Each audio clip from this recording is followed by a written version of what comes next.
very exciting. My name is Joel Pominville, and I am the host of Creative Mornings Raleigh. Anybody know anything from Creative Mornings? This is not the morning, so you've come to the wrong event. I am super excited about tonight. I'm extremely grateful that all of you came out to support us in the evenings. Normally we occupy your Friday mornings. We kick off the weekend with some good energy, learning from some creative leaders in the industry. Tonight we're going to loosen it up a little bit. There's going to be some fuck words said, I guarantee it. So this is like the NSFW version. I'm really excited. So I met Cody Charlin about a year ago or so. We immediately hit it off, and Cody was already in the works with this thing called Fuckup Nights. And I was just at that point coming into this role, knowing that I was going to be taking over as host of Creative Mornings, which is a global speaking event all over the world. Sort of hearing from creators and their stories, and oftentimes their success stories, like hearing why an individual has been successful. And when we talked, Cody was mentioning this thing that was coming down the pipeline, this sort of like antithesis in a kind of way, right? It was like, we're just going to focus on like the fuck up. Like there's no silver lining. It's just like we're going to get really amazing people that you would recognize as leaders, success stories, and they're just going to share a story that's like, hey, I fucked up, and we're just going to make that normal. So to introduce Fuckup Nights, here's my friend Cody.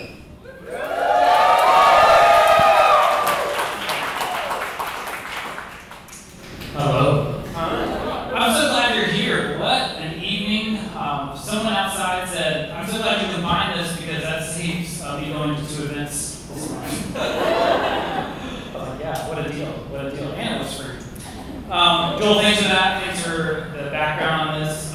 Joel even asked me before the very first Fuckup Nights, before we even saw it, you were like, oh, we got to do this together. I was like, pump the brakes, chief. You know, like, let's make sure we get through this, and then it's escalated to this one. So I think everything you said is true. We are subverting norms right now. I hope you feel that in this room, that the values are kind of flipped on its head. The people up here who are speaking are not meant to be the most successful people in town. They're meant to be the most brave and courageous.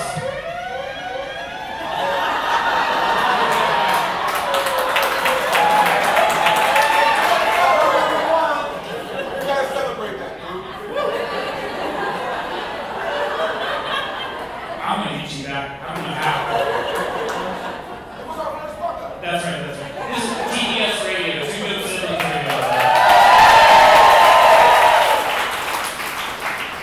I'm going to get you back.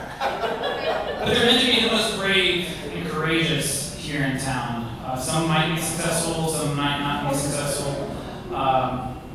Really, we want to see what failure looks like. We don't know because this space and these stories have never been told. So every time you go to Fuckup Nights, there's a story here that's not meant to be on LinkedIn, that wasn't Instagram. It might have been a story you've heard at a party before, but it's meant to be different. And it's meant to subvert the values that we always uphold for people. We're changing things if only for 2 hours at a time. So I'm glad you're here to see it, witness it, and these stories won't be told again unless you see them like somewhere else. Last thing I'll say before I give this back to Joel. Joel, fuck you for convincing me to do this tonight. Joel asked me, I think over 9 times, maybe 10 times, because that's the number that comes after 9, it's 10. To speak tonight on a story that I've held in my heart for a long time. Fuck you.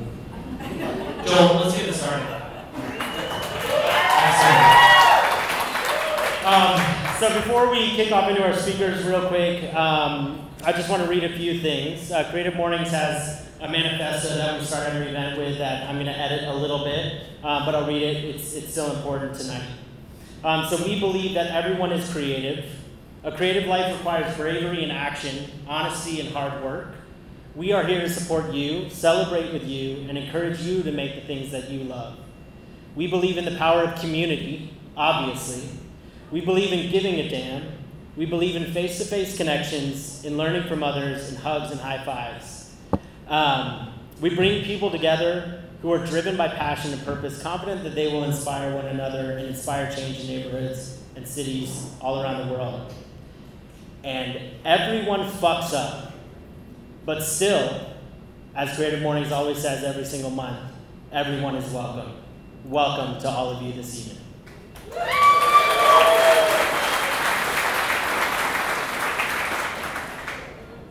It was interesting, so we were working on this for months, because I was like, Cody, we got to do this. And, like, I met him, and then I think the next day I was like, we got to do a joint event. And we sort of had to make it work. And tonight's theme for Creative Mornings is pride. I'm going to read this because we interpreted this, I'm going to read it, and you can interpret it as you will. And tonight is sort of like telling stories that are a fuck up with no really serious explanation about the silver lining is sort of a hit to your pride, right? That's why we don't hear these stories often. So August's theme is pride. Pride is a celebration of our truest, radiant selves and a defiance against those who expect us to dim our own light. We live in a world that often encourages us to take up less space, to conceal the parts of ourselves that can't be easily commodified or consumed. Or worse, what we reveal exposes us to oppressive actors and systems who steal away our dignity. Pride is a powerful affirmation of authenticity. It gives us the grace to show up as ourselves and live in alignment with our values. It embraces every shade of our longings, our regrets, and our hopes, these beautiful and powerful things that make us who we are. Pride is when you stand tall and say, this is who I am. Pride is when you reclaim the parts of your identity that others might have scorned. Pride is when you raise your voice in defense of someone who is powerless, saying enough, because that someone might just be yourself. So how will you unfurl yourself fully? How will you extend safety and solidarity so that we all may be unapologetically ourselves? So that's the theme for this evening, in addition to just sort of telling some stories. So we're going to kick it right off. I was given the amazing opportunity as host of this evening to sort of pull together this field of speakers. In some way, these people are all related to my life in different ways, which I'll sort of introduce them all as. So I'm not going to read their bio, I'm going to tell you why I brought them to the stage. Just as a real quick preface, recently I switched careers from like a fully different world into like food and beverage, service industry, so I'm like figuring that out. It's like a very recent change for me. So this first speaker, I'll be totally honest, is my wife's boss. But it's not as simple as like, I was trying to figure out how to fill in the last speaker spot, and I asked my wife's boss. My wife works at a firm, Maurer Architecture, and every time, every time we drive around Raleigh, we moved here in 2020, March 2020, great time to move to a new city. Fuckup, number 109. Every time she got a job, and the more she learned about the project, it's like, we would drive literally anywhere and she'd be like, oh my God, my firm worked on that. Like, my firm worked on that restaurant, and my firm worked on that bakery, whatever, like constantly. And I would be like, now that I've sort of gotten to know her coworkers more, I'd be like, who worked on that restaurant? I mean, so many downtown and around the city of Raleigh, and it seems like all the answer was Meredith. And I would just say, like, it is an incredible honor to introduce the first speaker tonight. As I moved into this food and beverage space, it's really cool to connect with somebody that has sort of a toe in that world, toe in architecture in my previous life. So without further ado, Meredith Kirkpatrick, welcome to the stage.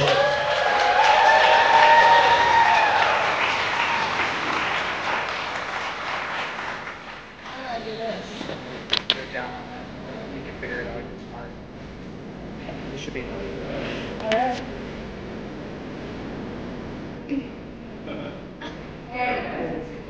Thanks for being here tonight. So I'm Meredith Kirkpatrick. I'm a partner at Maurer Architecture. I am a Raleigh native. I'm the mom of 2, soon to be 3. And this is a picture of me doing one of my favorite things, walking around old buildings, talking about them. I've had the privilege of special projects in my hometown, Trophy Brewing, Long Reef Hotel, the building we're in tonight. And architecture for me has always been about more than just space. It's about the people who inhabit it and the businesses that work in those spaces. And so I really take it upon myself to insert myself into the mindset of the people that are going to be using these buildings and spaces. And I think one of the ways I've been able to do that successfully is by doing some exploration and experimentation in the business world myself. So my story tonight is one of a classic business failure, which is to say there's no fuck-up moment. There's no one thing that went wrong. This is a story of a slow burn. But let me back up just a little bit. I grew up here. I moved away for a little while and then came back so that I could go to grad school at NC State and get my master's of architecture, and so that my husband could open Bolted Bread. So finished school, got my dream job at Maurer, and Bolted opened. It was 2014. We were in our 20s. Life was good. And Bolted was a really special experience for me because in a lot of ways it was like being the fun aunt. I got to hand that crying baby right back at the end of the night. I was part of the visioning and the brainstorming, but at the end of the day, the problems weren't really mine to solve.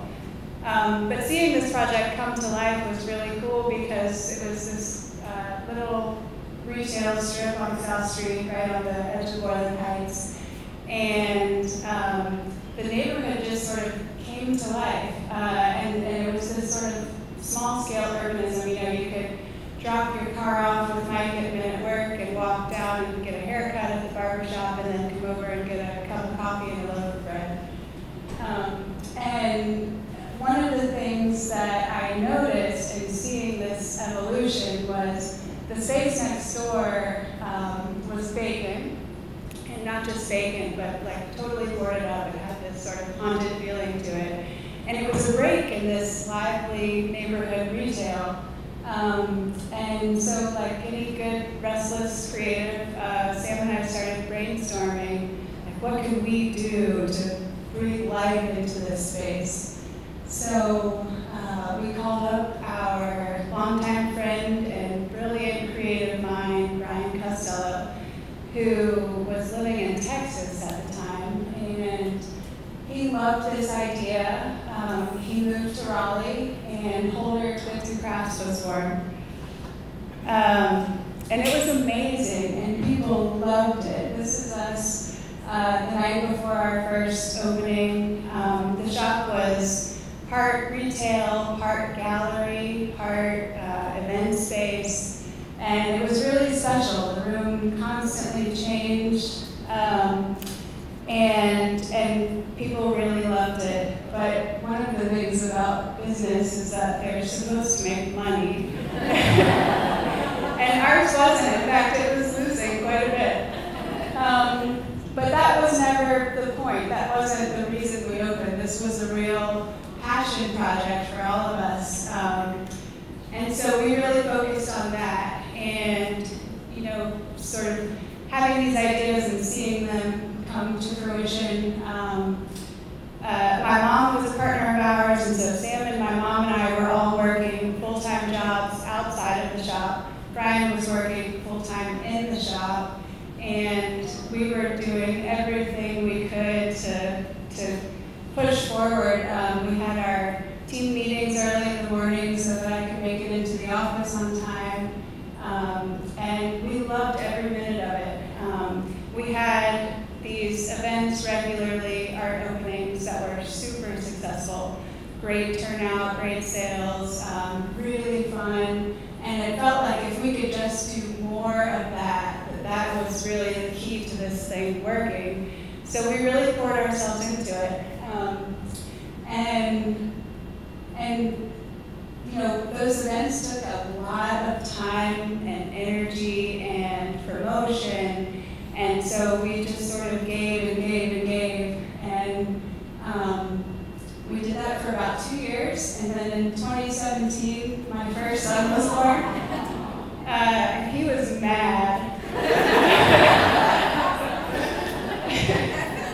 And I can laugh about it now because he's a delightful 6-year-old, but he lived like this for about 20 hours a day. And I found myself, instead of wandering around the grocery store thinking about Holder, I was thinking, like, how can I get this baby to go to sleep? And for the first time in my life, my time wasn't my own, which sounds cliche, but you know, I had always had time and space to have an idea or you know, want to solve a problem, and I would just carve out the time to do that, and all of a sudden I couldn't. And so that was a real challenge for me, and I think if I'm being really honest, this was sort of the beginning of the end of Holder for me, and realizing this. But when you're in a business partnership, you know, I think one of the really interesting things is you have this shared thing, this business that's alive, and you all share it, but you also have your individual experience of that. And you never really know what's inside your partner's minds. And so I started having these feelings that this wasn't a sustainable thing for me. And I realized, like, in the case of failure like this, somebody has to start talking about it first, which is a really hard thing to realize and understand and do. But eventually we started talking about it. We talked about it for a long time, weighed a lot of options, and in the end we decided to close. We were open for 4 years. This is us on our closing night. We had a pinata, smashed it.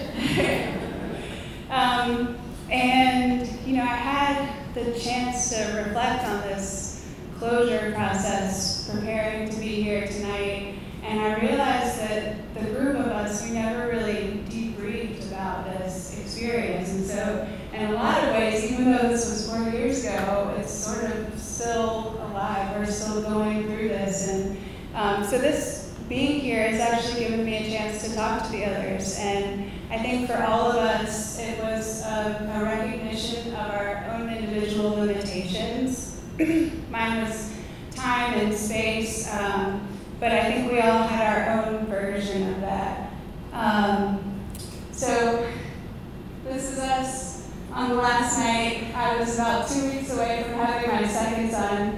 That's my mom and my sister. And serendipitously, this was 4 years ago to the day, August 24th, 2019. Also happens to be my birthday.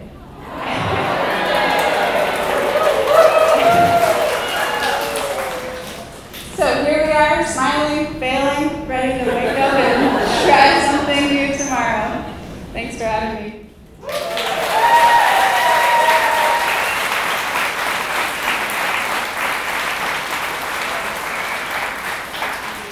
All right. I'm gonna seal this. We have a lot of time for Q&A. If you're cool with Q&A.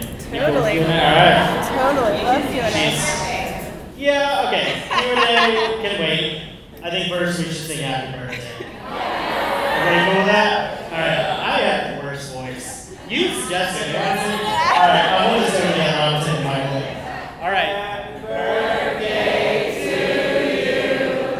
Happy birthday to you. Happy birthday, dear Meredith. Happy birthday to you.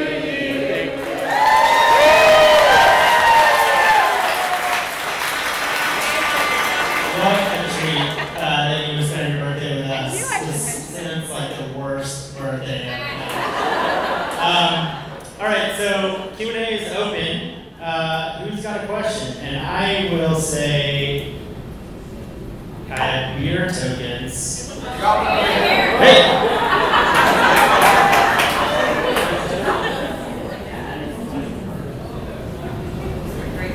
Hi, Meredith. I had a question about the conversation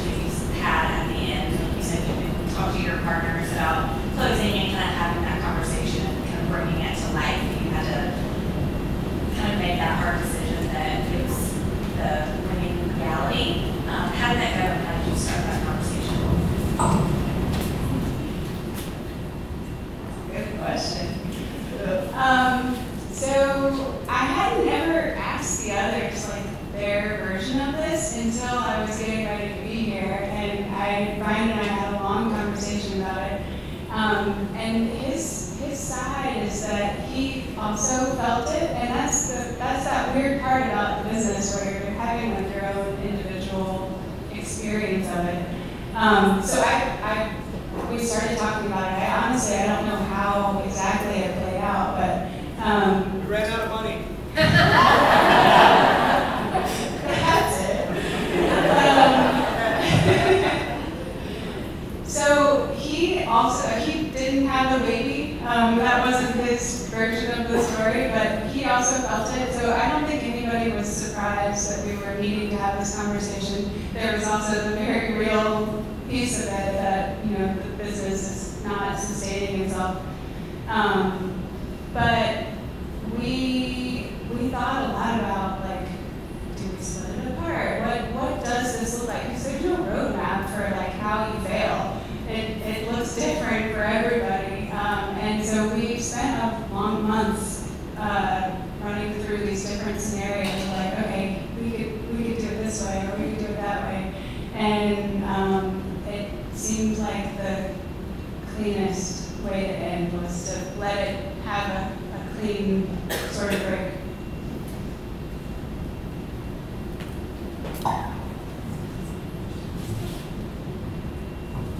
Hey Meredith, I'm curious. Can you look at your crystal ball when all your kids are grown, maybe they're working for their mom? Do you have that startup, motivation you again to come that time? What do you think that business would be? What would you do differently?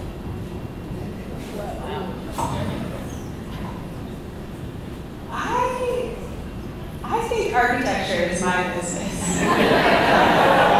That one really works for me. No, I think that I've become a little bit more critical through my experience of just like, and it may be that I've like developed a better gut sense of what will work and what won't work. I think that's part of it. Is like once you try enough things, you sort of know what may or may not work. So startups probably aren't for me. But I really enjoy the process of like thinking through what parts of different concepts may or may not work.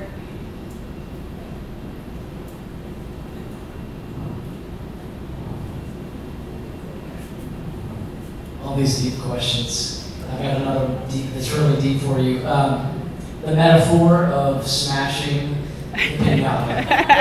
I think we all want to know what was the pinata and what was inside it. The pinata was some yellow animal, like a donkey maybe, filled with strange candies. Yeah, lots of strange little tchotchkes and stuff. Liquor bottles, that was a good one. Liquor bottles.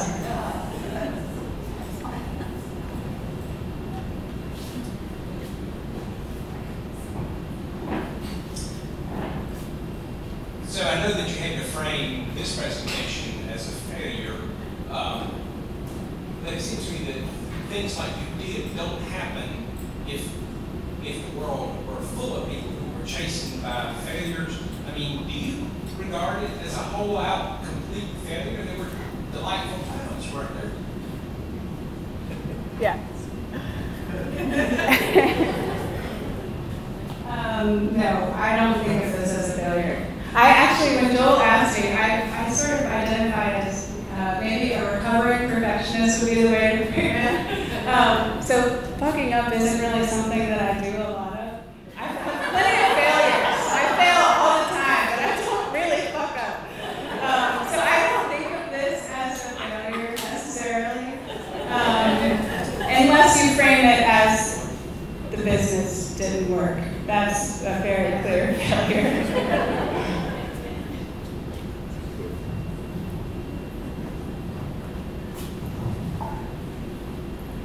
Hi, I'm also a Meredith and a mom. How have you continued to embrace your limitations being a mom and being a professional? I told you this question would come up. Yeah, that's a good one. I gotta get this giant pregnant slide out here.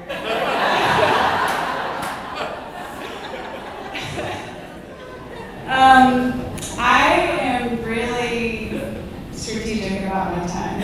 I think you just have to be. But I'm also wired that way. I like to just, I focus. I think the real key to it is I don't try to do lots of things at once. The people that work from home with their kids, like, I don't understand how that's possible. I need space to focus on what I'm doing and like really execute it.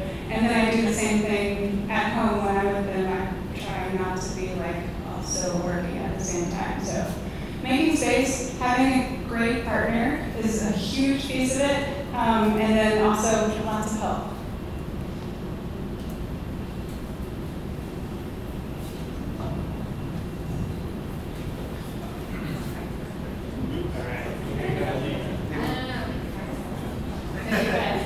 So this is more a comment than a question, but I'm sitting here. Leah and I live in Boylan Heights, and we've watched the progression over the years of Boylan Heights. And when we saw Bolton come through, we were like, "What the hell are these guys thinking? This is crazy, right?" And this is so opposite end of a fuck up. So I mean, look, as an outsider looking in, the fact that you had 2 children, a family business, and you're a successful architect, if that's a fuck up, I am truly the world's biggest fuck up.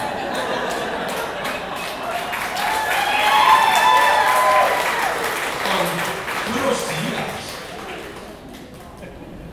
My question is a lot more specific.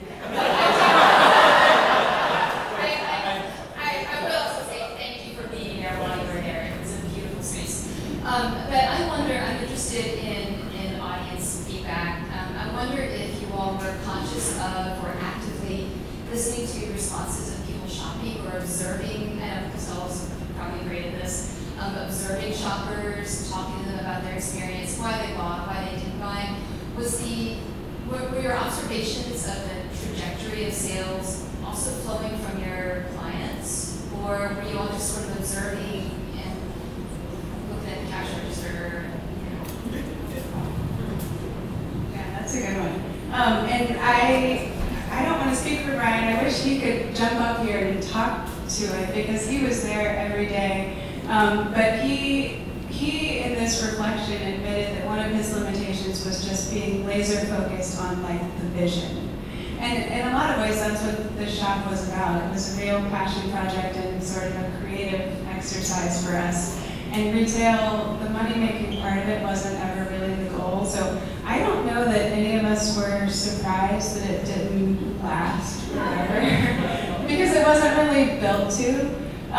So I think all the traditional retail metrics, that wasn't really at the forefront, and certainly I think could have been, who knows, rewriting, looking back or whatever it may be, but that wasn't a driver in this project.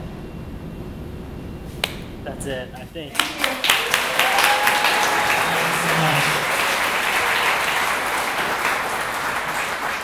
Thank you, Meredith, for taking us on our slow burn failure.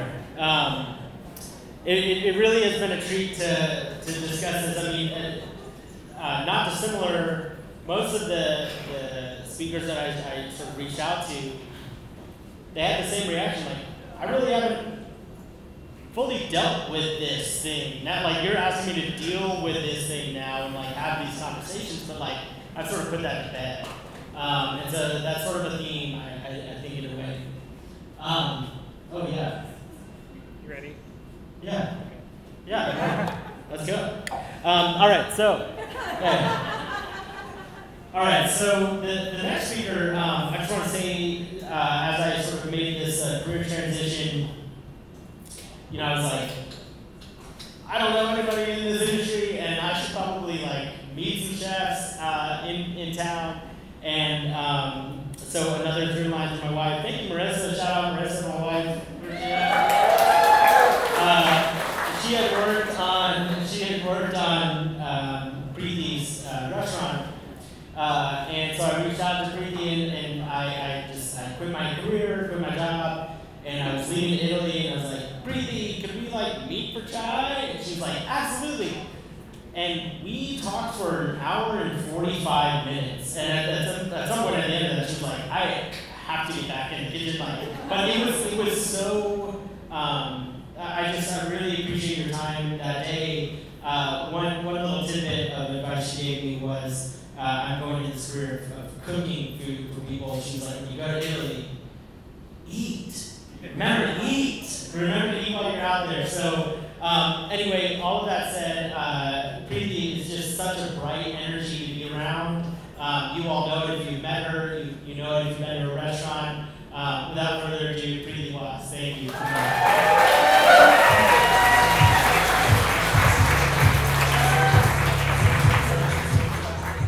Hello, everyone. I feel like a bit of an idiot. I won't call myself a fuck-up yet, but definitely feel like a bit of an idiot because I've been sitting there grinning thinking, I'm supposed to follow Meredith? Measured, intelligent, calm, focused. I am none of those things at all. I am pure instinct, I am pure gut, and if you haven't put two and two together, that leads to more fuck-ups than anything else. I will own it at the outset. I now own Chini Indian Food Emporium, and Meredith and Marissa worked on that project, and that was amazing. I love these connections, just like Joel referenced, love these connections. So, I got an idea that somehow people wanted to eat the food that I grew up eating. So I thought maybe I should cook it. Anyway, that is now. But my first foray into food and bev was in Tulsa, Oklahoma, 1998. 2008. But not fun. Anyway, and I was that stupid person.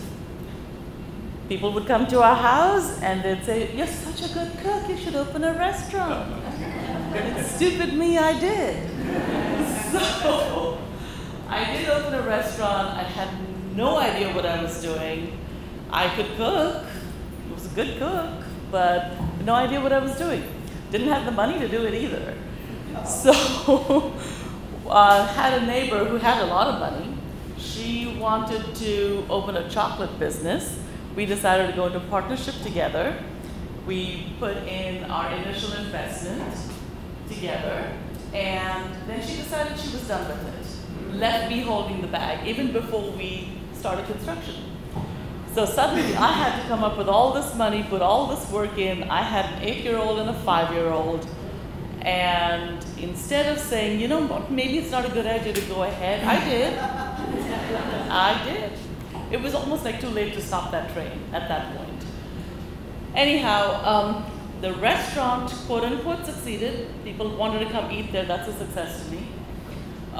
But after it looked like it was a success, this former partner decided she now wanted 50% of the profit. So she decided to sue me, went after all my assets. Long story, that is a whole different story. Anyway, so I closed that cafe because I could not fight legally with somebody who was sleeping with a lawyer.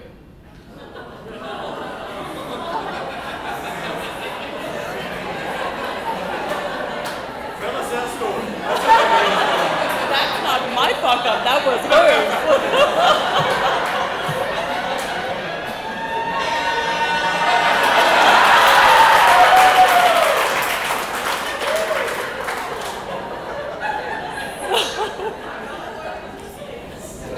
After I closed that, social media wasn't as big then. I don't think Instagram was existing at that time.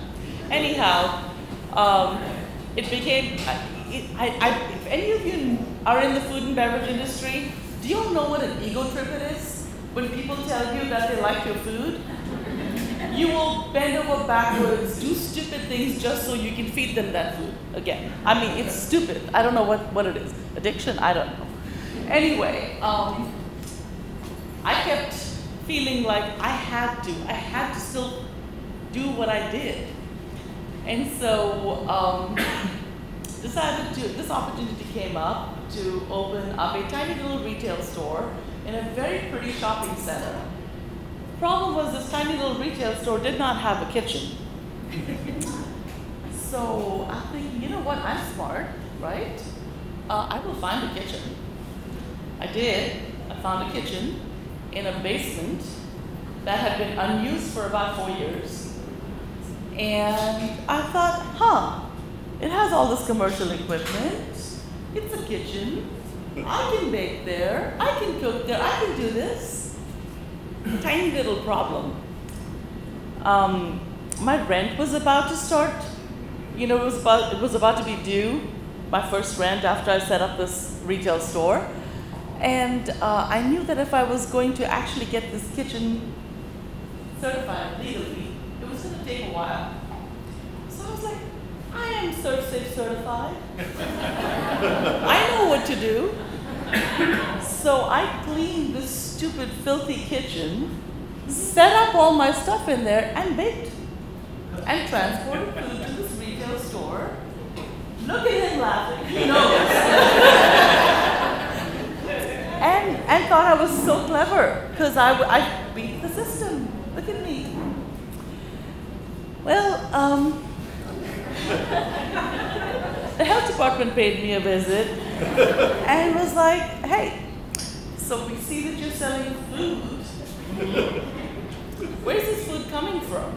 A kitchen? Oh yeah, what kitchen? Oh, at 71st and Yale. Really? We don't have that on our books. No, there's a kitchen there. Is this part of a business? Uh-huh.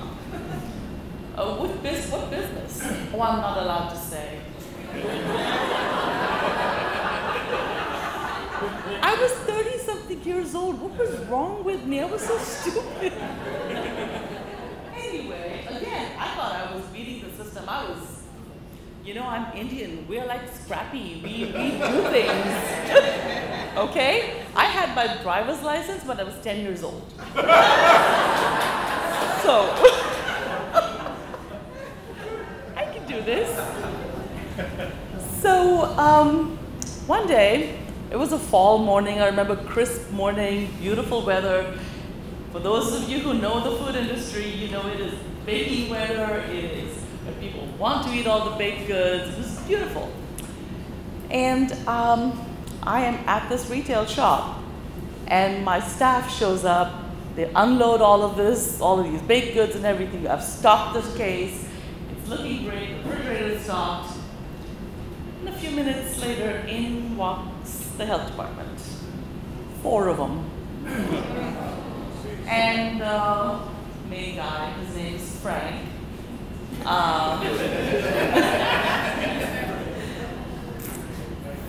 Frank walks in, and my heart's beating faster, but I'm like, I got this.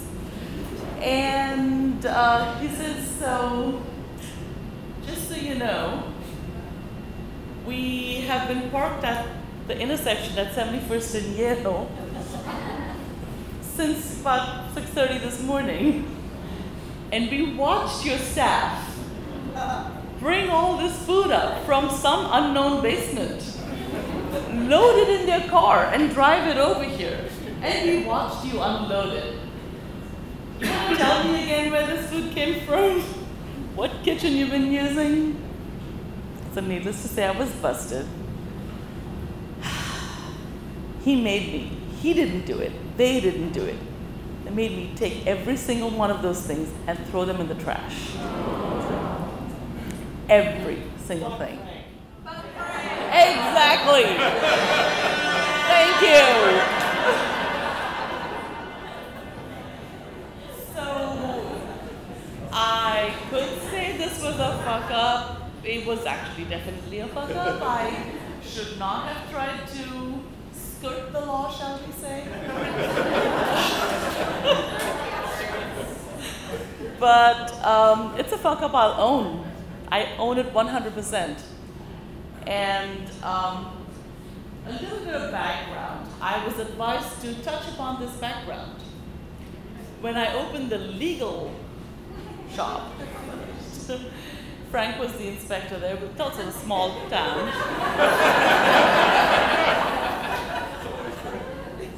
Frank was this older man, and the first time he came to inspect my shop before we opened it, he introduced himself by saying, "I have a belt with notches on it."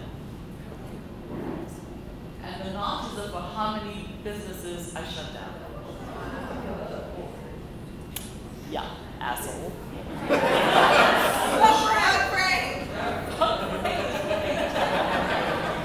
So, I would, like I said, I own this fuck up, all right?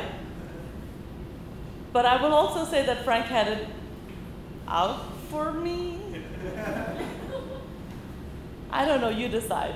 Was it my fuck up? Was it me trying to prove a point? Who the hell knows? But that was it. That was my fuck up.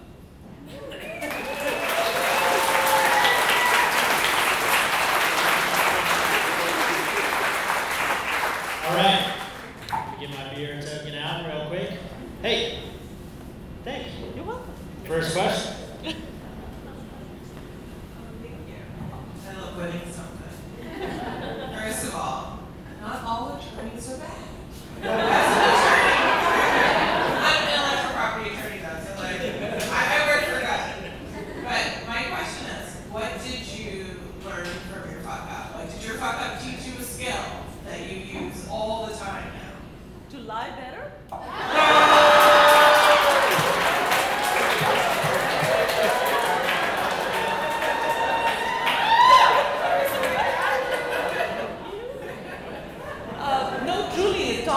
That winning is sweeter when you follow the rules and win, then try to think you can outsmart the system because the system will always get you. That doesn't mean I agree with it. I'm still a rule breaker. I want to break rules all the time. And I do, just differently. I don't break the law as much.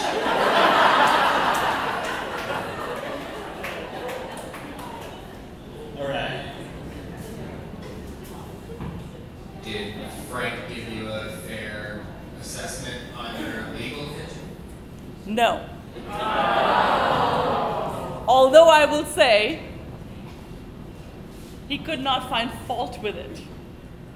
That is my win, all right? That's my win. We're just gonna in a 3, 2, 1, fuck Frank. Who's getting this on video? 3, 2, 1, fuck Frank! Is he here tonight, Frank? Here?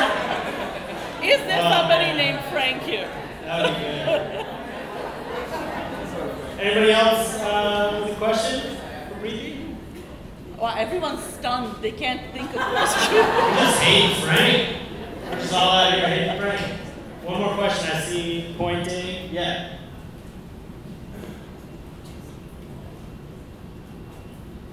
Hi, Preeti. Thank you so much for what you've done to contribute to the food and beverage community. Your joint Chini is awesome. We ate there recently and had a fantastic time, so everyone go visit. Thank you. What was the process like transitioning from that experience to getting Chini like off the paper and into creation? Chini for me. So this is going to get a little deep. Can you all hear me? I mean, okay. Yeah, I mean. This is going to get slightly deep, which is that the cafes I opened in Tulsa, I'm a good baker. I'm a decent baker. And those were all very American because I wasn't allowed to be Indian. I didn't feel confident nor comfortable nor seen, or I felt too seen when I put out my Indianness. And that comes also from other stuff, not just that. But I just wanted to be accepted, and which is why I only did the American things. And when I finally decided that I didn't like who I was presenting to the world, because it wasn't fully me, and I thought if I'm going to fully not accept, but if I'm going to shine, I'm not afraid. I've never been afraid nor shy, but if I'm going to fully shine and fully be Preeti, I'm going to serve the food that I grew up with. Not fucking chicken tikka masala, I'm just going to say that right now.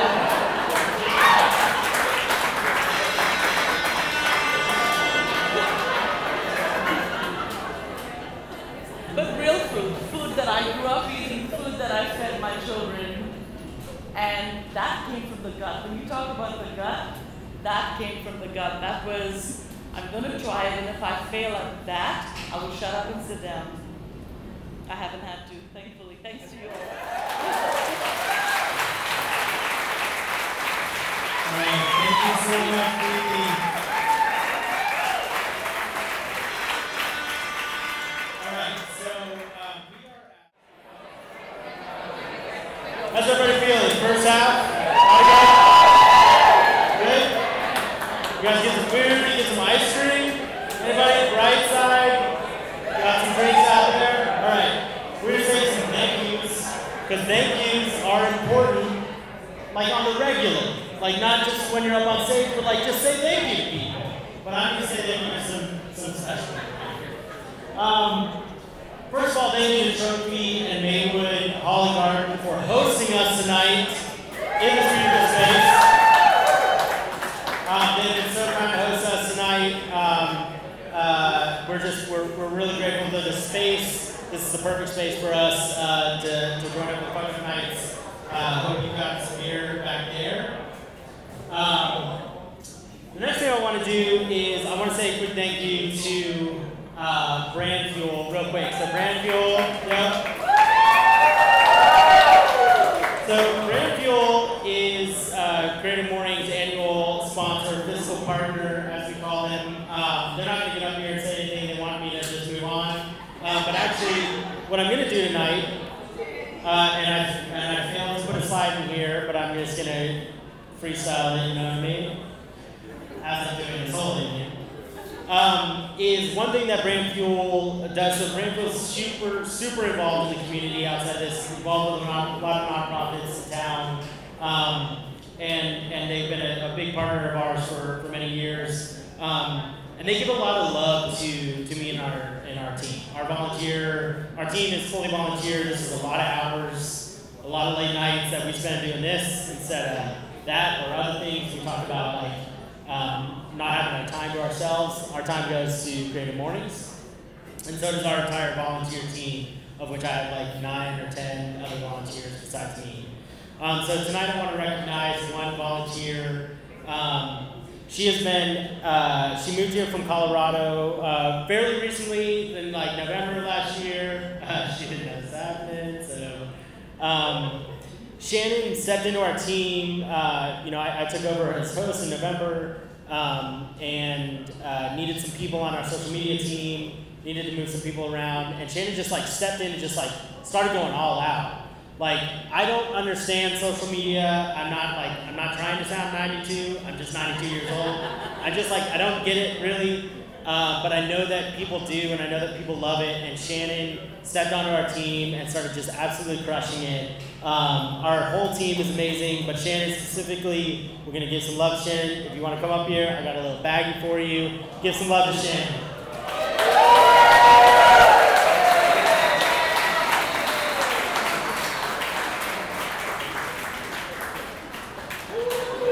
Shannon's best. Once again for Shannon.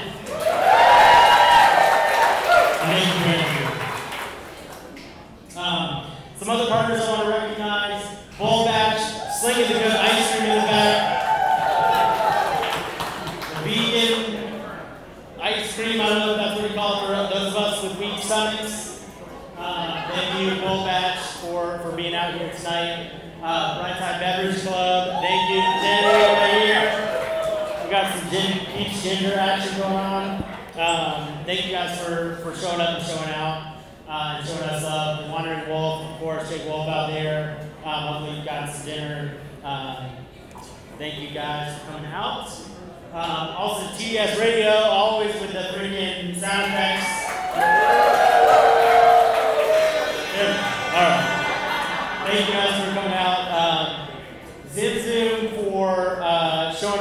providing some like instant food. Look at this. Look at Cody right now. This is cute. Y'all are cute. And also to our partners, CreativeMornings partners, Walter and BAE, that make a lot of what we do possible. So shout out to these people. Thank you very much. Next up, I'm gonna go pose with Kate. Okay. Hey, one of the things in this hybrid event world that we have between Creative Mornings and Fuckup Nights, every time we're Fuckup Nights, I thought it wasn't enough to like just be together and tell stories. We wanted to like make an impact with a different nonprofit for every event. So we've been to Fuckup Nights. You know, all the proceeds go towards a different nonprofit. So tonight we're doing things a little bit different. We didn't have to pay to be here, but we're hoping to support a nonprofit that I'm affiliated with called Skate Raleigh. You might have seen a skate park on Capitol Boulevard that used to be a parking lot where the salt bar used to be. Well, that's just a start. We want to build more and more because we really think skating kind of levels the playing field as far as adults, teens, kids, everybody in Raleigh. Like it's one of the sports that you really find your place in. So I'm going to bring up Maddie, who's our events. Yeah, come on, Maddie. She's our events manager, social media manager. You'll see her on Instagram flexing her fucking muscles for your pleasure. Don't be scared. Be protected. So, Maddie's going to tell you a little bit more about what we're doing and what you do to support us. Hi, everybody. So, thank you all for coming out.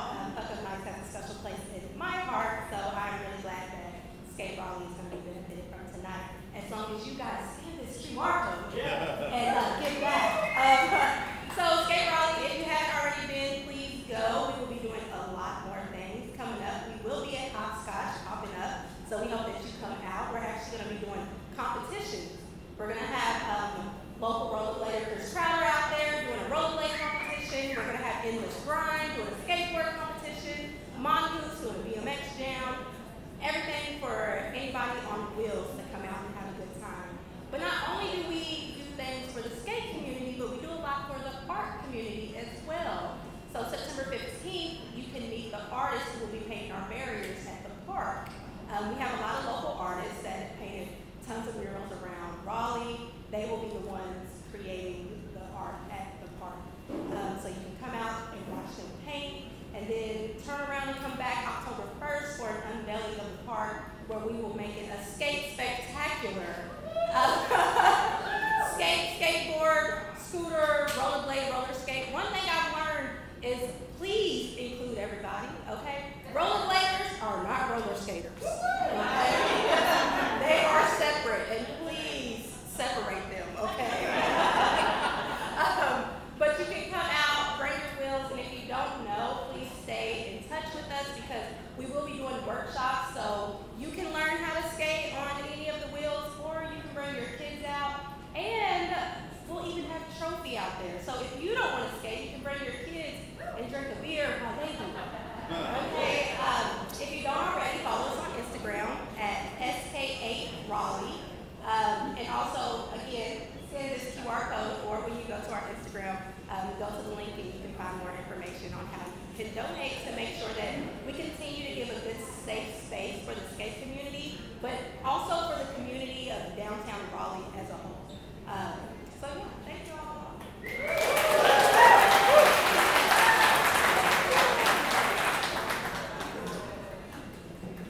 Gosh, you did it, Joel.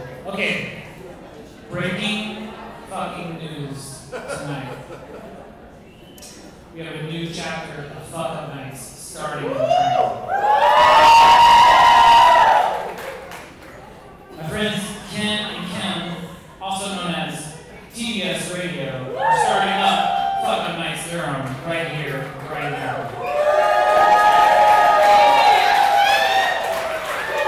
Coach Block and Kim, tell us about Fuckup Nights their own. What's going to happen? So anybody who knows Cody, he's extremely helpful and also slightly brutally honest. So after the second Fuckup Night, we were like, Cody, where we do our radio station, we have a great place. And he's like, like how he said, like, it has a rooftop. and we can have fuck up nights there. I love to coach, but I don't have a license for Durham. But I can help you. I'm like, come on, Cody, damn. And he said, I'll show you how to get a license for Durham so that we can expand the brand. So we got the license for Durham, so now we lock down Durham and Raleigh, so we own the triangle. So, you want to talk about our first Fuckup nights? The theme? Sure. Go ahead. Hey y'all, how y'all doing? All right. So we're super excited about bringing this to Durham. We love the Fuckup Nights community. You guys have welcomed us. I'm fluffy. Thank you.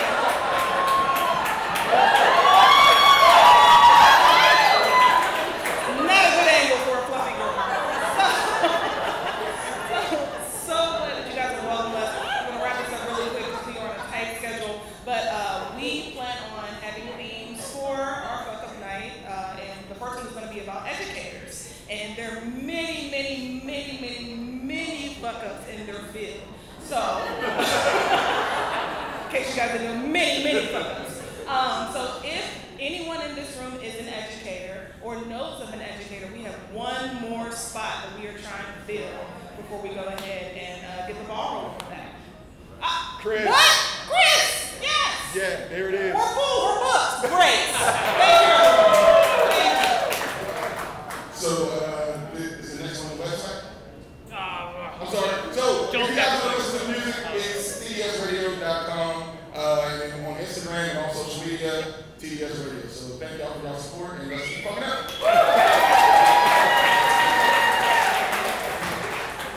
Following up on that, I got an email tonight from Fuckup Nights headquarters. They said, thanks for starting Fuckup Nights Durham with Kim and Kim, and then someone who came to Fuckup Nights Raleigh previously started Fuckup Nights Bangkok in Thailand. So, really fucking strange shit going on. Jill, are you ready for speaker number 3? Let's go. There we go. This is all you. Let's go. I know. Give me the mic. All right. Congratulations, guys. You're the best. All right. So we're moving quick. Then he's gonna say a little bit, a few minutes late. But so in this theme of like the speakers, me sort of pulling on things that are sort of in my own life and actually things that probably are just like inspired by my whole life. Like I think Bruce is like more involved in this than either of us realize. I was never really into sports at all of any kind whatsoever growing up. I didn't watch sports in my family, whatever. So Marissa's really into soccer, played soccer throughout high school and all that kind of stuff. We moved to New Orleans years back, and like, hey, who dat? When you're living in New Orleans, it's like you gotta be a part of the Saints like family. Like it's an amazing culture. So we sort of felt in a small way a part of that. When we moved to Raleigh, we're like, man, we want to be a part of something here, and we found the NC Courage, the women's professional soccer team here,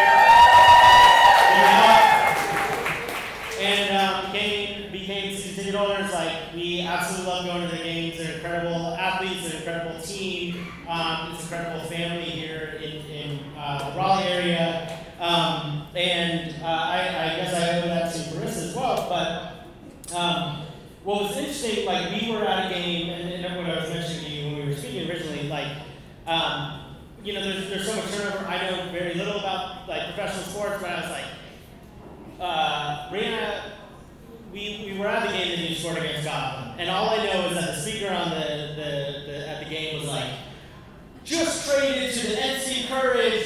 Brianna Pinto just scored her first professional goal against the team that she was just traded against. So I was like, yeah. Fuck the Gotham! Like I was like, I don't even know.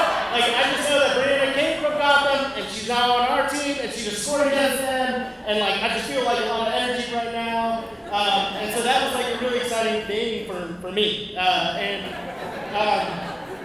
This CreativeMornings host opportunity came up and I was like, I've got to get an NC Courage player to speak at one of our events. And part of it is like finding someone that's like like really invested and really interested in speaking and good at speaking in front of other people. And I started to watch Brianna speaking in front of other folks, watching some of her interviews, and I'm just like so honored that you would be here to speak with us tonight. So without further ado, please welcome Brianna Benson.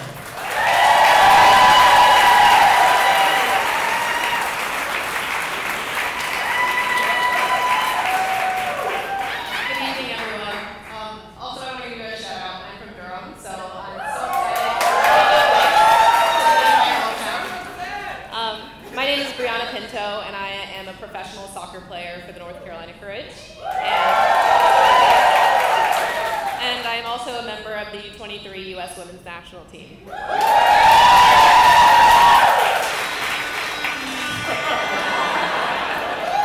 Before I take you into my background, I want to tell you guys about one of the most unfortunate twists to the trajectory of my career.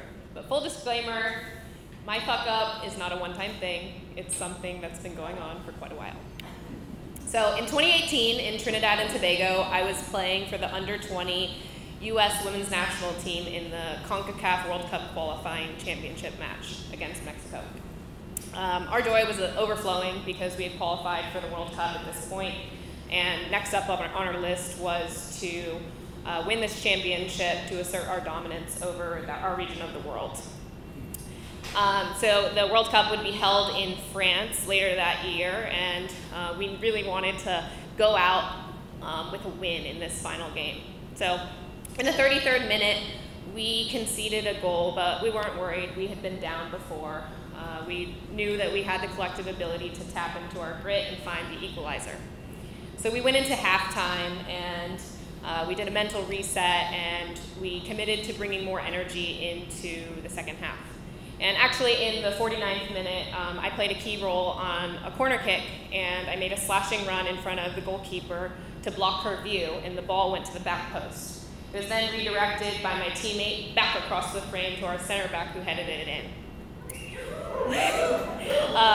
So following that, there were many other quality chances throughout the game, but regulation play came to a close after 90 minutes, which meant that we would head into extra time. And for those of you that are not familiar with the sport of soccer, extra time is 15-minute periods. There's 2 of them. And if there's nobody that scores, then it heads to penalties. And because we were tied at 1 and nobody scored, the game would be decided by penalties. So this was our 5th game in a matter of 9 days. So naturally, we were beyond exhausted. And I was one of the youngest players on the roster at this point, and my goalkeeper coach came up to me at this point in time, and he was like, would you be willing to take the first penalty kick? And naturally, I'm someone who's on the risk-avoidant side of the spectrum. I don't really love to do anything first, which is why I'm going 3rd tonight. Unless it's like breaking some sort of record. But anyways, I bottled my fear, and I put on a tough demeanor, and I agreed to take the kick. So penalties, right? Like what a simple task. Just shoot it on frame, hard enough and placed well enough that the goalkeeper can't stop it. It's a shot I practiced 1,000 times, but just hasn't seemed to go right as of late. This time, it was on a shitty mud-laden field with comically long grass, and I missed. But I didn't just miss. It rolled at a painfully slow pace to the goalkeeper, and not even in the corner like I had practiced. I took too short of a run-up, and it was too straight as well. I failed to take a deep breath to calm my nerves before I struck the ball, and out of fear of blasting it over the net, my mind restricted me to the other extreme, and I tensed up right before I struck it, and I generated no power whatsoever. So thankfully, our goalkeeper came up big on Mexico's next attempt, and she saved the shot, and then my teammate, Izzy, she also converted her attempt, so we were level at 1. However, unfortunately, my teammate, the NC Courage, Kiki Pickett, she also missed her attempt. And our team lost 4-2 in the penalty shootout championship against Mexico. So it was close, but no cigar. So I've been someone who's been highly successful since, to me, what seems like the beginning of time. I feel like I had it made for me in the fact that I had all the resources, the family background, the talent, and the drive to become successful. I attended my first U14 girls national team camp at the age of 12. I represented the U.S. women's, well, every level of the federation by the age of 16. And at age 14, I verbally committed on a full ride to play soccer at my dream school, which was the University of North Carolina at Chapel Hill. Growing up, I had 4 goals. That was to go to UNC and win a national championship, to win a World Cup, to win an Olympics, and to win the Ballon d'Or, which is the best player in the world award. Unfortunately, I have come just short of one of those goals due to my acquired fear of taking penalty kicks. As a proud member of the UNC and US women's national team cultures, I feel like I'm someone that thrives under pressure. When the game's on the line, historically it's been me that finds the goal. Unless, of course, extra time has passed and penalty kicks are the deciding factor in the match. So anyways, that moment in Trinidad and Tobago stuck with me for years. Shortly after a disappointing team performance in the World Cup in France later that year in 2018, I began my collegiate career at UNC. I was one of the leading goal scorers all 3 years, and never even once did I think about taking a penalty. And that came back to bite me in the ass in the 2019 National Championship.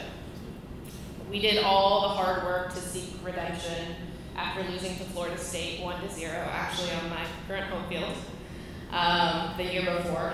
And out of 64 NCAA tournament teams, we were facing Stanford, arguably their best team in the modern era in the national championship. And it came down to penalties. I let one insignificant penalty kick strip me of my lifelong dream of continuing UNC's dynasty and winning our 23rd national championship.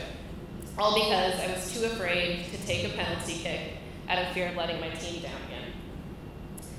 Instead, a freshman who played no minutes at all stepped up in my place and had a horrendous miss, just like mine in 2018.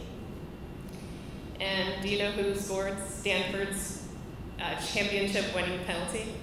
None other than Kiki Pickett. Wow, okay.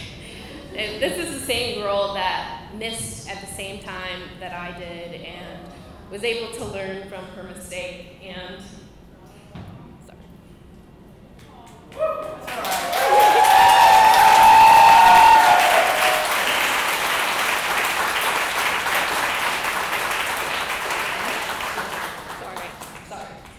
but she was able to learn from her mistake and overcome it. And, you know, I admire that because it's teaching me strength in my journey.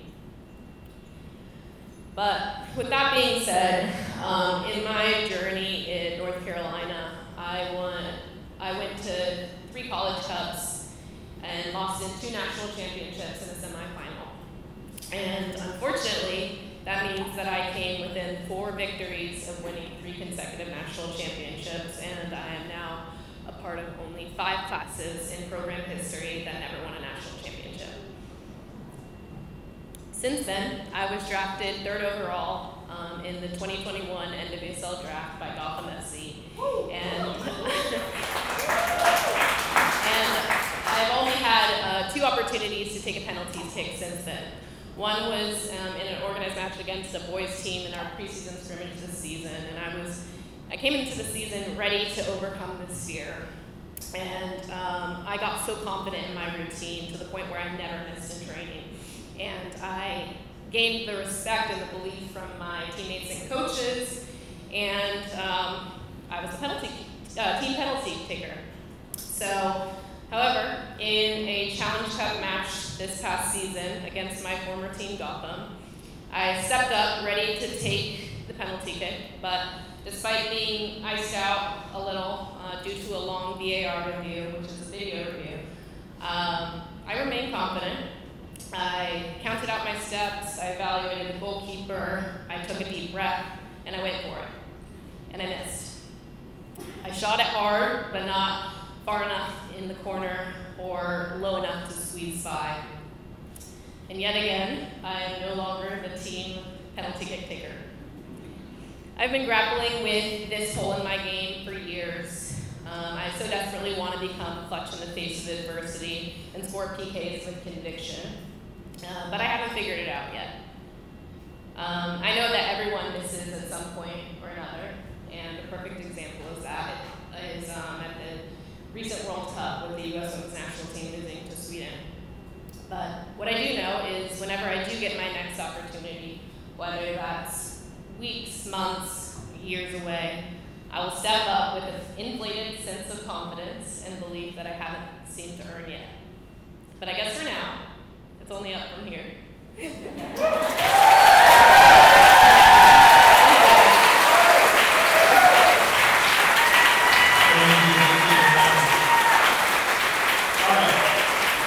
have time for like 3 questions. So the first question with a beer token.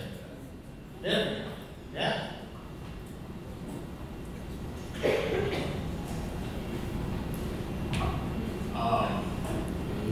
Okay. Very, very simple question. But I'm curious, do you ever get days when you're not practicing with the team where you get to just play? Like, whenever you want, with anybody you want?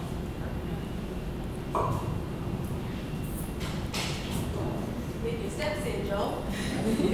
I think that's a great question. Yes, that's in the off season. I have my family to thank for all of my success. So my brothers played professionally, and my parents were student athletes at UNC as well. So in the off season, I get to train with my brothers, and we push each other, and we play in an unrestricted environment. It's some of the most joyful moments that I've had. But I think what you learn when you're chasing anything and you're trying to become great, nobody's journey to the top is going to be straight. And I think my brothers and my family and my parents have been so instrumental in building up that confidence when things don't go my way and instilling belief in me, and I'm so grateful. So, yeah. Other questions? I'm not really sure what this question is, but in the moments in the past before you take that kick, what goes through your head? And for your next kick, what do you plan to implement? Like, what do you plan to say to yourself? I'm acting like I haven't ever scored a penalty, but I have. But no, I think it's just you gotta focus on your routine and just believe in it. Like, I think sometimes in the past, like I've gotten afraid of like the worst outcome, which is missing. You know, like a goalkeeper could have a great day and make a great save, and that's the game. Like that's any sport.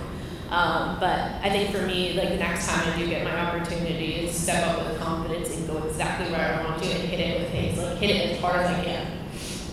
Because I feel like I'm talented. I know I am, and I've been practicing for long enough to make this shot. But I just think it's just a step of growth. All right, John.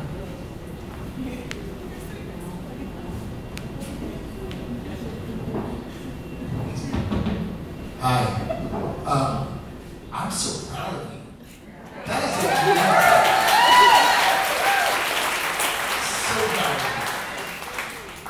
What would you tell? Here's what I'm so proud of. You had a hard time with that. You know it's your hill to climb, your mountain to climb, and you're out there and you're trying it, and it's not landed exactly the way you want. But you're in the middle of it, and you're sharing it with all these people, and I just love that. Just love it. For anyone who's in a similar position, right? They've had a scare, they've got some demon that they're dealing with, and they're on the path, but they're not there yet. What do you want to tell them?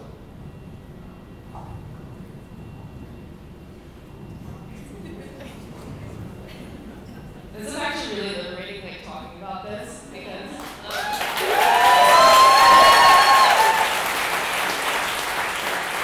think the hard part is like everybody's, chasing like perfection. But I think for me, like the thing that I'm gonna tell them is like you learn so much about yourself, and you can look back and be proud of yourself when you do step up.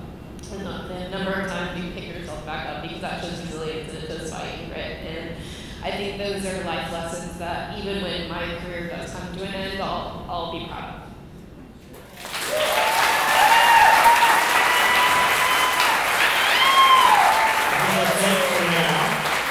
Thank you, Brianna, so much.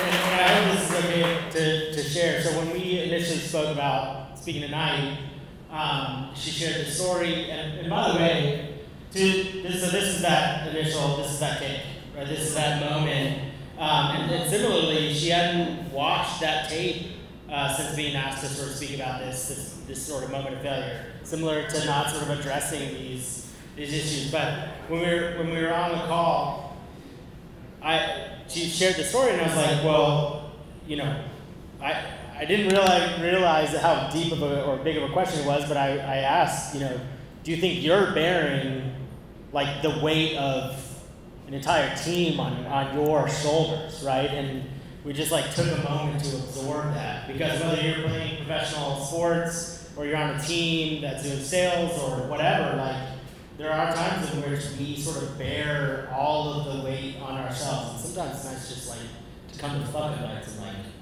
hash it out. So thanks for doing that, Brianna.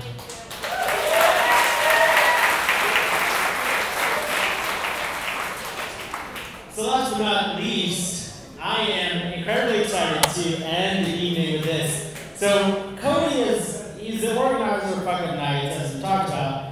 He's been in the background of that, right? So he's found a different host for every one of their events, and that's just like the way that he likes it. He's not going to do, he's okay to talk to. But he's sort of just been in the background, and a lot of people have wanted to hear him talk, and I wanted to hear him talk. And I told him I will ask you 13 times, because statistically, someone will say yes if you ask them for an opportunity. After 13 times, it'll be about 9. So without further ado, the one and only, the founder of Fuckup Nights, Raleigh, which we've already established as international acclaim, international relevance, Cody Schreiber.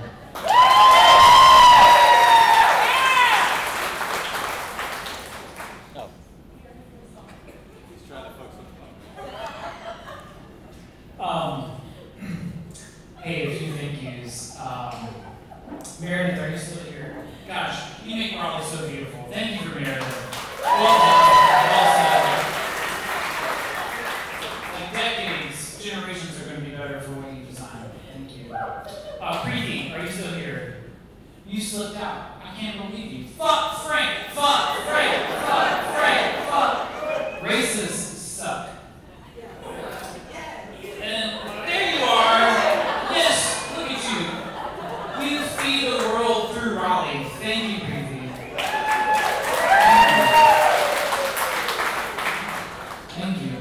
And then Brianna, it sucks to talk after you. Oh my gosh, you were amazing. Thank you for all that you're doing for Raleigh, for the world, for the sport. Give it up for Brianna.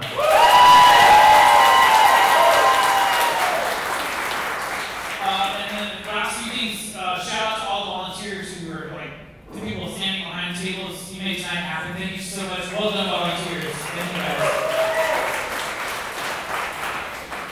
And then I can't say enough about trophy beer. You guys are the best. Thank you so much. Well done. Well done. You quenched my thirst like no other. So, thanks for being here. I want to tell a story tonight about my fuck up of shitting my pants during our performance review.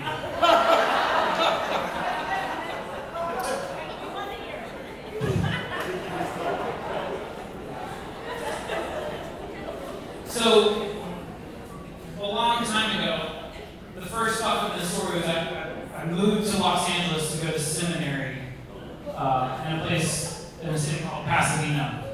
You can see where Pasadena is right now. There's a Rose Bowl there. There's a Rose Bowl parade. The house of Doc Brown from Back to the Future 1, 2, and 3 is there. Beautiful little place. So I made the move to go to seminary. I was going to be a pastor. Was really trying to figure out like, hey, what's going on with spirituality? I want to jump in with 2 feet. So I moved from Wilmington, where I was living, to LA. And thankfully, like that first week I was in seminary, I got a job on campus with a research group. Super professional department, had incredible work, bosses, I loved it. Started off as an intern, and then made my way to part-time official as like a project manager, and was really loving this job, thinking like, okay, this is great.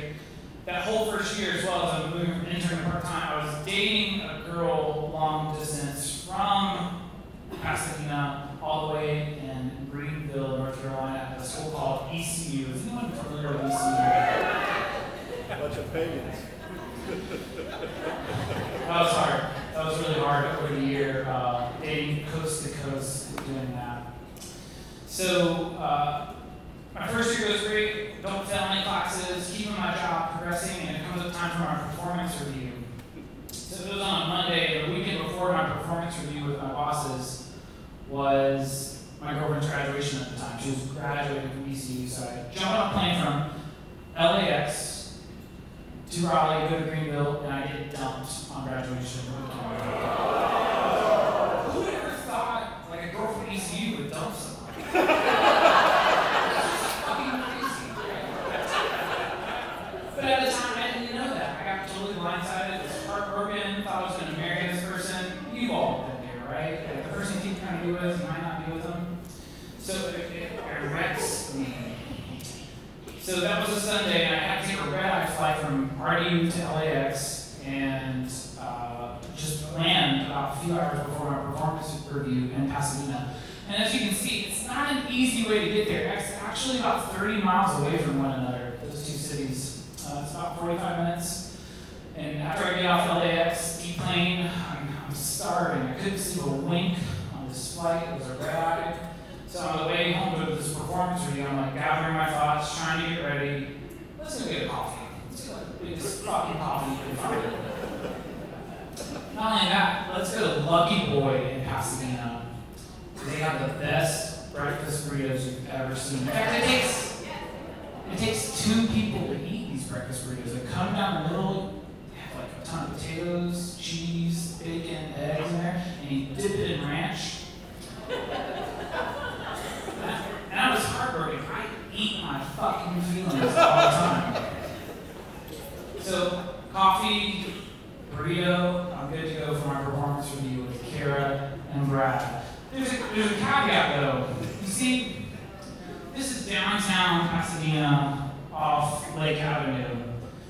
My meeting's at 9 a.m. this morning. We're meeting off-site for some reason that morning. Kara and Brad want to meet away from campus where our office are. Like, okay, fine, we'll do that. We're at the Coffee Bean and Tea Leaf, an inferior competitor to Starbucks. Some might say. We started meeting with some small talk. The small talk is you can say like, hey, I just got dumped by a girl from ECU. Fuck me. I'm so sorry. You know, it's okay. Let's start your review. Except it's too distracting in the Coffee Bean and Tea Leaf. There's too much commotion on this Monday morning. Kara says, let's get out of here. Brad, I'm distracted. Let's go back to campus. So that's what happens. Brad and Kara go back to campus. I had met them there. Okay, I'll meet you guys back at campus. As we're talking, my body is starting to feel some things that you can imagine what's happening in someone's body who's just down like 32 ounces of coffee from God knows where in your LAX, this breakfast burrito. I stand up and go to the bathroom at the Coffee Bean and Tea Leaf.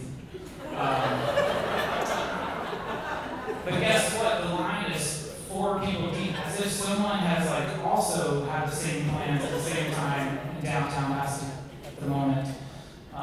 I realize when I stand up, I see this line. This shouldn't happen in here. No offense.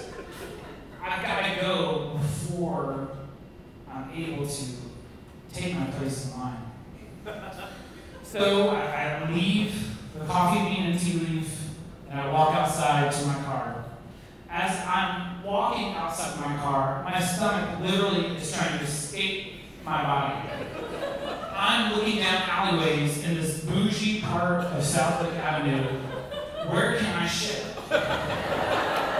Where can I go? Because my body is about to feel things that it has never felt before. It feels like my soul is trying to escape through my asshole. I look in corners and crevices of urban infrastructure, and there is nowhere for me to go. Fuck America for not having public bathrooms. I go up to the San Rio Pasadena toy store. We must have a bathroom there. Guess what? It's 9:25. Everything opens at 10 a.m. in California. They're so fucking lazy. It's awful. They'll stay up late, but that's not helping me here and there. So I make a decision. I have to just get in my car and go. As I'm driving north, I realize I have some saviors of friends. Brett and Jared. They're two of the whitest people you ever fucking imagine. With names like Brett and Jared, you can imagine that. I kind of make this split decision. I can either go north to campus, or I can just go to Brett and Jared's. I'm gonna roll the dice and see if they're home, because they don't live too far away. In fact, they live like 2 blocks over off South Lake Avenue, and they live on Mentor Avenue. It's a one-way street, and I park my car, and I just start fucking running, because I think I'm gonna shit my pants. Brett and Jared are 2 great friends of mine. I see Brett's car there, Jared's car is not there, and I knock on the door. They're not there, and I have to go up the back because this is the place I'm going to shit. My body is inside of this. I'm going here no matter what. In the back of their house, this is a giant magnolia tree. Google Maps doesn't do justice for arborists. Like, if you're an arborist, you can maybe tell what that is. I'm just telling you, all you non-arborists, that's a fucking magnolia tree covering the backyard right now. There are 2 apartment complexes back here. There's people always buzzing around in Pasadena. There's also a street rooster that lives in this magnolia tree that we named Omicron because we're in seminary and we're taking Greek. That street rooster, so many people tried to kill it, animal control tried to come out and take it, he couldn't fucking take it. Omicron was like secretly the mayor of Pasadena, especially this region. Something finally got him one day, and we buried him underneath that magnolia tree. I digress. This is where I take a shit. There is a shed in the back of Jared and Brett's rental house. Why are you groaning? You know it's not happening. My body says this is the place, this is the time, this is the moment. Because you were in a performance review and you're about to shit yourself. It can either be in your pants or it can be outside your pants. I'm thinking about all this at this moment, and I look at the shed and just say, that's where I'm going to go. I don't even touch the doorknob. I kick the door. And then I turn around into pure darkness and just fucking go. Everything comes out of my body at once. Heartbreak, coffee, burrito, everything comes out of my body all at once. My eyes roll in the back of my head. You know, I had moved to Los Angeles to really see what was going on with like spirituality. It wasn't just like Christianity, it was like, hey, I wanna go somewhere where I can see everything. In the States, it feels like that's the place other than New York City, and there was so much going on in Los Angeles from like 2010 to 2011. There are Scientologists, there are Satanists, there are seances, there are experiences, religious experiences you just can't find anywhere else. I was prayed over, proselytized, prophesied over. Every Sunday, I went to something different all the time, trying to find meaning, trying to see what was behind this literal and metaphorical curtain. of spirituality. Like, if I was going to go be a pastor of some sort, I just wanted to see where we were in time and space and the universe at this moment. I love this picture so much. It is by a Dutch artist, Annelies Clark. This is all 22 chapters of Revelation. I like some weird shit sometimes. I like seeing like some visions, some like metaphors, some like craziness going on. And that's what I really saw in Los Angeles. I think I still carry a lot of baggage from that, but at least I know that I don't know the answer. It always alarms me when people say they know what's going on here, and I think about how could you ever know what's going on here? No one ever has known what's going on here. Anything can happen at any moment. I think we're always trying to look for something like divine or revelatory or an epiphany of some sorts, and something supernatural. Give me a sign. Answer my prayer. Show me what I want. Give me what I mean. And something comes down from the sky, and sometimes it doesn't. That moment when I shit in the shed. A bucket, brand new from Home Depot, was just beneath me, and not a drop was elsewhere beyond that bucket. Somehow, at that moment, the most ordinary thing of all time was the most miraculous in this fucking Home Depot bucket, catching every drop of shit that came out of my body. I couldn't believe it. I couldn't believe it. It was a miracle. And I would eat every Sunday for one. It was right there. It was $3.99. So I picked up the bucket, cleaned it up myself, dropped the bucket in the trash can, got back to my car. I had so many missed calls and texts. This is like the least funny part of it. Cody, where are you? We're meeting without you. Are you okay? Yes, I'm okay. Had an emergency. I'm on my way back. I totally forget what the performance review was about at the time. I had no idea. I did okay. I didn't lose my job. Next year when I'm graduating, hey, can I stay on? Cody, there isn't a place for you. We're so sorry. We're excited to see what you do next. This is a story about the first time I ever got fired. Gently. You see, I don't know if you've ever been in a place in time where you just weren't good enough. Or maybe there's another circumstance that you didn't have what it takes to stay on the team. This was my first time. It started with me being heartbroken, it ended with me being heartbroken. And then as the planets kind of align themselves right now, I didn't have layoff today. Look, it happens. I pooped in a toilet today. I'm better.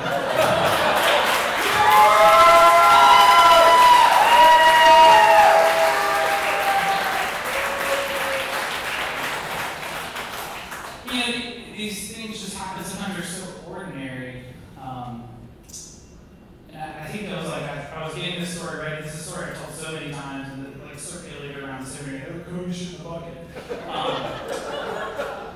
It's a weird story. But even today, like, I think about this place and time 11, 12 years later, like, I hope it means something. I hope you see that Fuckup Nights is meant to resonate with you in a way that, like, hey, this is a space for you to tell the stories or hear the stories that keep you up at night. Are you good enough? Did you make the right decision? Did you do the right things? Are there people like you who feel the same way? And yeah, I hope you see that there is. This is just a space, a moment in time for you to see that there's other people just like you, that things happen just like you. I hope you see that. And somehow I did fucking get laid off today. It was weird. It was so fucking weird. To close the loop in all of this,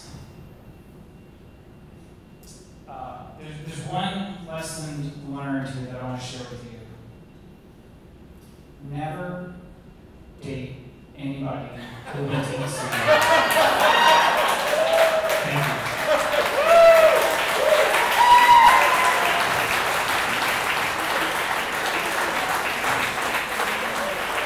All right. Does that resonate with everyone? Everyone's like,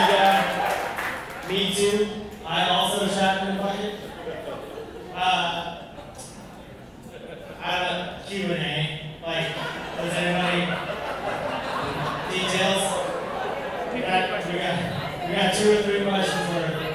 All right, can you raise your hand first? Give a shout out to Zoom Zoom. Not really a question, but I would like the whole room to know that I'm a proud ECU graduate.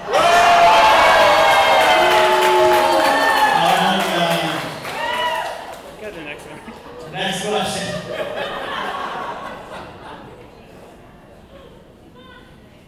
I'm standing up for this, you know how I am, Cody. I'm gonna give you shit. You know I'm gonna give you shit. I gave you shit. Why didn't you fly to Burbank? Oh yeah. That's closer. If you open the map back up, he would have had ample time to shit had he gone to Burbank and not flown to LAX. We all know this. Second, Coffee Bean is so much better than Starbucks. There's a wider variety of menu items there. But my main concern is why the fuck did you put your breakfast burrito in ranch? That's disgusting.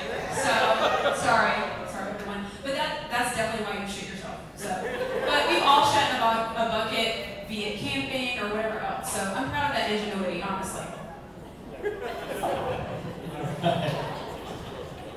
Hey. No, skip it. Not fair. Hey.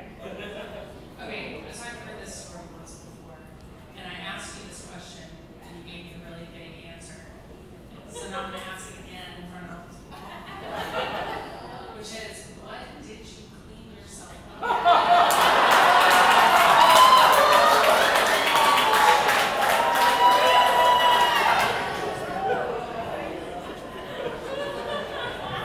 Yeah, I mean, you asked me that a lot, dear. Yeah, so like part of this too is like, for the sake of the story, I shit myself before I got to Brett and Jared's house. Like I let out like a slip-over fart, and it totally fucking wasn't. Like fucking liar of a colon. So like as I'm driving to Brett and Jared's house, I have this Honda Fit. Honda Fit's one of the greatest fucking cars of all time. Let's do it. You know this. So I'm like sitting in my Honda Fit because I shit myself, and I don't want to get dirty because it's like this is a nice car to me. So I'm driving like because I'm also clenching my butthole, as you know. And no, I think at that house it was like miracles. Not only was a Home Depot bucket there was like a towel there, but like I totally had to go back to campus, go to my apartment, and like clean up everything. It was not pretty. Questions not in further detail of the shitting and the process of shitting and the process of cleaning. Yes? Okay. Oh, thanks. I just want to know when you told Brad and Jared and like exactly how that went. Yeah, not good. I texted them, but they were like, okay. And I mean, like, I cleaned up everything because I just had to drop a bucket in their trash can. But, you know, they were like the cleanest and whitest of like white guys. Like, Jared works for Apple now, doing Apple Maps. He's like a GIS specialist. And then Brett works for like John Ortberg's church in Menlo Park. Like, this is not a story that resonates with them because they're like so crispy white. But like, this is like totally a story. I'm like, this is why I created Fuckup Nights to tell stories like this. So like, it resonates with you all. It doesn't resonate with those 2 losers. Final question of the evening. So what's next for you after getting laid off? Yeah. I mean, thank you for asking that. That's really kind.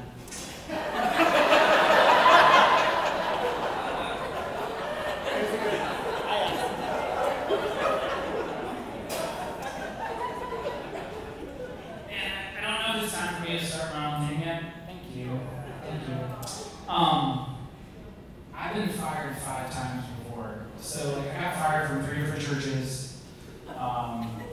1 job before this, and then 1 job today. So like, I was like on the phone all day with people talking about things. Even my boss had never been fired before, and it's cool. Like, it's fine. This is like the first time it wasn't my fault, I think. So what's next? I'll tell you about this. I'm so excited to go. That's my wife, Kate. If you couldn't understand the lingo there, thank you for letting me do all this stupid stuff that I do and supporting us. We're going to Montana on Saturday. We're taking our 2 boys and I'm going to try to get like an urban cowboy, Billy Crystal style. I really care about this. I really care about Fuckup nights. I really care about creating spaces in Raleigh that like we need with the skate park, with moments like this. I'm also involved with Sister City, so I'm like really trying to make the city not as white as it feels. I mean, genuinely, like we're too white. And then I think I'm gonna find something that like just makes the world a better place. I don't know what it is. I'm dating. Is anyone else in here? Do you feel like you're self-described generalist? Like you can play all the positions, but not really that well. Yeah. Okay, so this is an emerging term, right? Like we're problem solvers, we're leaders. We can relate to everyone. So I think I've got to lean into that to be like, hey, I'm a generalist. How can I best use this to serve this community and make a difference in the world? That's kind of the main thing. Whether it's like Fuckup nights or something beyond, I really want to find a place where I can like, make a difference. Cool. Hey, I want to say thank you. One question that I want to ask you all is do you want to speak at Fuckup nights? We kind of get this request quite a bit. These are the things that keep you up at night. Joel asked me 9 times. I'll ask you 1 time. Hey, if there's a story there that you want to share with the world, please send it to me on Instagram. I'm the face behind the username for us. Just talk to me that way if you're on Instagram or like find me another time. We're always looking for stories that need to be told. This isn't meant for people who get chances to speak all the time, although Danny Rosen, we'll figure out something with you. This is meant for people to have an opportunity that maybe don't get to say what they need to say or a chance to do what they need to do. So I just want to tell you that, like, please, if you have a story, come find me. I love hearing failure stories. It like gives me the willies in the best way. So please come find us.